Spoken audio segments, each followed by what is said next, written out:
Bonjour à tous, bienvenue à la maison du vélo. Aujourd'hui, je vous présente l'excellent Shaman TR Finest.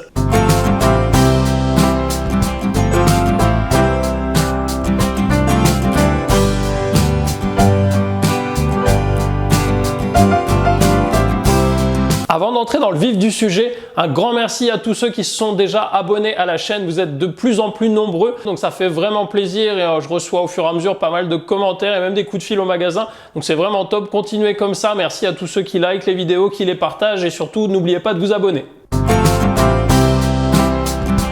On attaque maintenant pour ce Shaman TR. C'est un modèle qu'on va pouvoir classer dans le segment des down country ou des vélos de trail qui est pas mal à la mode actuellement. L'idée est bien souvent de partir de châssis de cross country, dans notre cas l'excellent Shaman XC qui a remporté pas mal de comparatifs cross country depuis sa sortie en 2018 et de bodybuilder ses châssis, donc en augmentant le débattement, en proposant des suspensions avec des diamètres également un peu plus gros qui vont pouvoir encaisser plus de chocs, et bien souvent on va retrouver un poste de pilotage, une position plus proche d'un vélo de all mountain voire d'enduro pour obtenir un vélo qui va avoir un caractère très joueur malgré un rendement excellent. Si le segment peut paraître un peu hybride à mi-chemin entre le cross country et l'enduro qui sont quasiment à l'opposé l'un de l'autre, on va voir qu'en réalité ce type de vélo peut être adapté à pas mal de pratiquants venant d'horizons très différentes. Je vous explique tout ça.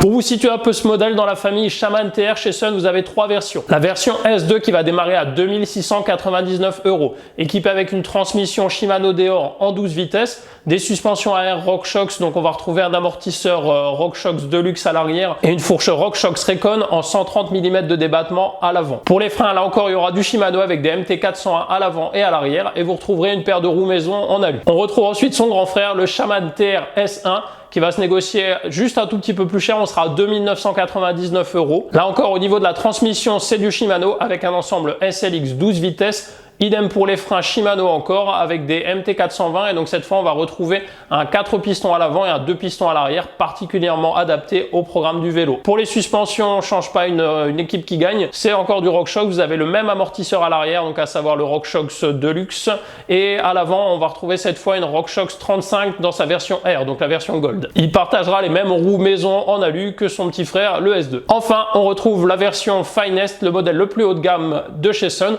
que vous avez ici sous les yeux, présentation en images.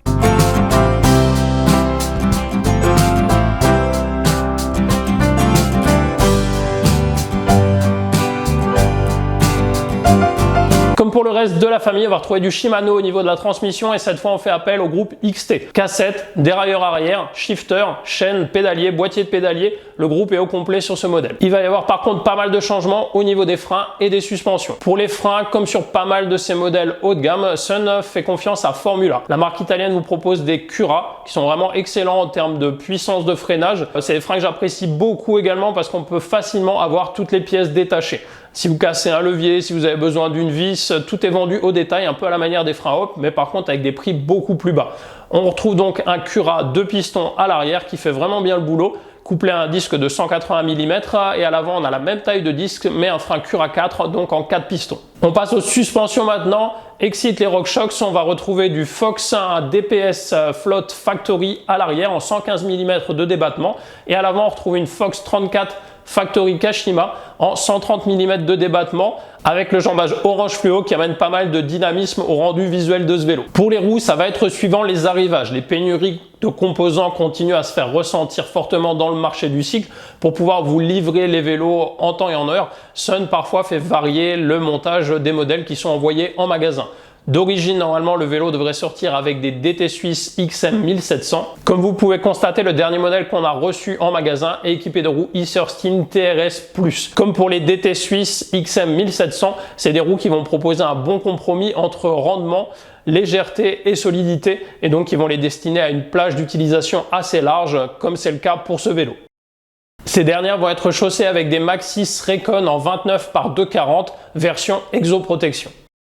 Au niveau des périphériques, on va retrouver une selle Italia SLR qui est vraiment top, fine, agréable, avec un châssis bien rigide. C'est vraiment un bon point sur ce modèle. Pareil pour la potence Sun taillée dans la masse en alu en 45 mm de long et le cintre carbone siglé Sun qui sont vraiment du plus bel effet et qui s'adaptent parfaitement à ce type de vélo. Les grips d'origine sont également très confortables et plutôt qualitatifs. Seul petit bémol sur ce montage jusqu'alors sans faute, pour moi ça va être la tige de selle. On retrouve un modèle de chez Satori, une Sorata Light, dont la qualité générale est plutôt satisfaisante. C'est un modèle qui va très bien sur les modèles S2 ou S1. Sur une version Finest aux alentours de 4 500 €, je trouve qu'elle fait un peu cheap, surtout au niveau de la commande. De plus, d'origine, elle est livrée en 100 mm de débattement. Ça va très bien pour les petits gabarits. Par contre, si vous êtes sur la fourchette haute des différentes tailles S, M et L, les 100 mm vont être un peu courts. Le cadre, de par sa conception, propose un puits, une insertion de tige de selle relativement limitée, ce qui fait que vous allez vous retrouver un peu juste au niveau de la hauteur de tige de selle. Vous serez probablement obligé de changer pour une 125 mm, voire une 150. Attention, sur le marché, les tiges de selle de bonne qualité en 27,2 mm de diamètre sont relativement rares. On arrive à en trouver, mais c'est beaucoup plus rare que si on avait par exemple une 30,9, donc ça reste un bémol sur ce modèle. Passons maintenant au cadre, et là par contre il n'y a pas du tout de bémol. Sun a fait très fort. Alors le châssis a été très coté déjà sur le cross-country, et si vous allez sur une course, vous allez facilement vous en rendre compte vu le nombre de modèles qu'on peut croiser. Si vous regardez sur internet, vous aurez peut-être quelques mauvais échos quant à la fiabilité de ce cadre. Il faut savoir que seules les premières versions en 2017, voire tout début de 2018, rencontraient des soucis de fissures, notamment autour du puits de tige de selle. Ça a été rapidement corrigé par Sun, et ce qui leur a permis de lui faire gagner en débattement pour proposer depuis plusieurs années le Shaman TR sans rencontrer de soucis à ce niveau-là. Sun a toujours opté pour des designs assez clivants. On aime ou on n'aime pas. À titre perso, j'aime beaucoup les lignes de ce Shaman TR. On a des tubes qui sont très travaillés. Si vous attardez par exemple sur le top tube, on a des arêtes bien marquées, on a une douille de direction un peu en forme de sablier. On a un tube oblique qui va être très large, très évasé au niveau du boîtier de pédalier pour apporter un maximum de rendement. Là où c'est encore plus intéressant, c'est au niveau de la partie arrière du cadre. Regardez bien les bases, donc ils vont être relativement hautes mais assez fines pour permettre d'avoir un excellent rendement encore une fois à chaque coup de pédale. À l'inverse, on va avoir des haubans qui vont être plus plats et plus larges. Si vous êtes attentif, vous remarquerez qu'il manque un point d'articulation à l'arrière entre les bases et les haubans. C'est normal, le travail de l'amortisseur est permis grâce à la flexibilité des haubans en carbone. Un peu à la manière d'un Cannondale Scalpel, c'est cette partie du cadre qui va venir se déformer pour faire office d'articulation. L'avantage, c'est que sur le terrain, ça va donner beaucoup de pop, beaucoup de renvoi à chaque fois que la suspension s'enfonce, et ça va permettre de garder une bonne rigidité, un bon maintien à tout moment. Là où les designers de chez Sun ont fait très fort, c'est au niveau de l'intégration de la biellette. L'ensemble est relativement compact, c'est assez fin au final, et donc la biellette est complètement intégrée dans le cadre et l'amortisseur est bien caché malgré le fait qu'il reste facilement accessible. Si vous devez modifier vos réglages ou si vous devez sortir l'amortisseur du cadre, ça ne sera pas compliqué. Là, on peut voir que Sun était relativement en avance, parce qu'en 2018, ils ont créé ce châssis. Aujourd'hui, en 2022, on a des marques par exemple comme Cannondale, des marques comme Scott qui essayent d'intégrer au maximum les amortisseurs dans le design de leur vélo. Concrètement maintenant, qu'est-ce que donne ce Shaman TR sur le terrain ? Alors pour ma part, j'ai eu la chance d'en avoir un l'année dernière. Alors j'avais pas cette version, j'avais le Finest d'avant qui était équipé en suspension RockShox, mais qui avait exactement les mêmes caractéristiques et le même débattement et un équipement très similaire. C'est vraiment un excellent vélo. J'ai l'habitude de toujours rouler plutôt avec des gros vélos, donc des vélos d'enduro en 150, 160 voire 170 mm de débattement, voire des enduros électriques. J'ai pas été dépaysé du tout en passant sur ce vélo qui à la base est quand même plutôt typé XC. On a des angles qui sont intéressants, qui vont permettre de monter facilement, mais qui vont permettre au vélo de rester très agile sur les portions assez joueuses, assez techniques. On a un grip qui est assez impressionnant pour un vélo de ce type-là. J'ai eu l'occasion de le tester même sur des périodes où il y avait pas mal de neige avec la monte de pneus d'origine, donc avec les Recon, avec des tout petits crampons en 2/4, et ben c'est un vélo qui accroche du tonnerre. Quand vous êtes sur des montées un peu glissantes, avec des racines, avec des pierres qui roulent, la suspension fait vraiment des merveilles, ça plaque la roue au sol, c'est assez impressionnant. Alors certes, en descente, sur des descentes très cassantes, on n'a pas le confort d'un All Mountain en 140 mm, mais sur des portions relativement lisses, sur des descentes relativement bien travaillées, des sentiers assez lisses ou assez entretenus, on arrive à être même plus rapide qu'avec un vélo de All Mountain ou d'enduro. Le vélo est vraiment très léger, on est en dessous des 13 kg par exemple pour ce montage, et c'est un vrai plaisir de changer d'angle, de passer d'un virage à droite, à gauche, d'enchaîner une succession d'épingles serrées, de relancer, de pouvoir relancer debout et de sentir qu'on perd pas du tout d'énergie dans le fonctionnement de la suspension arrière. Quand vous avez passé passé des années sur un vélo d'enduro, c'est un vrai bonheur de prendre ce type de vélo, surtout sur la période hivernale quand vous voulez travailler un peu le cardio, un peu le foncier. C'est vraiment un excellent compromis. Vous avez l'impression de rouler sur un vélo de cross-country avec la position d'un all mountain. Vous êtes assis comme sur votre all mountain, sauf que quand on se met debout ou quand on est assis et qu'on appuie fort sur les pédales, on a le rendement d'un vélo de XC. C'est vraiment un coup de génie. Ça nous amène donc à la question qu'on se posait au tout début de cette vidéo.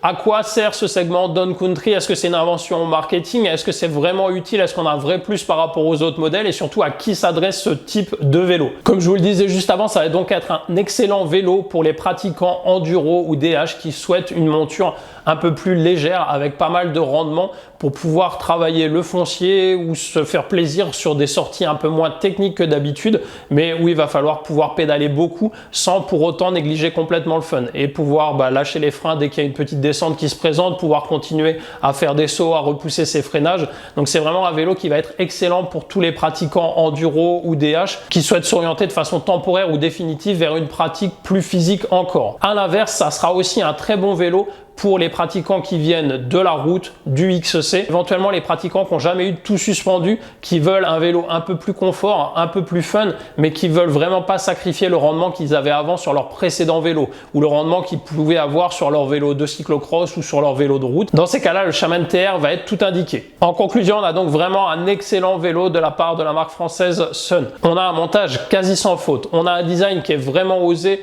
et plutôt réussi, je trouve, pour ma part. Je vous laisse apprécier même le choix des couleurs. Ce modèle est magnifique entre le noir mat et les touches de noir pailleté rehaussé avec l'orange de la fourche plus le traitement Kashima des suspensions avant et arrière. C'est vraiment du plus bel effet.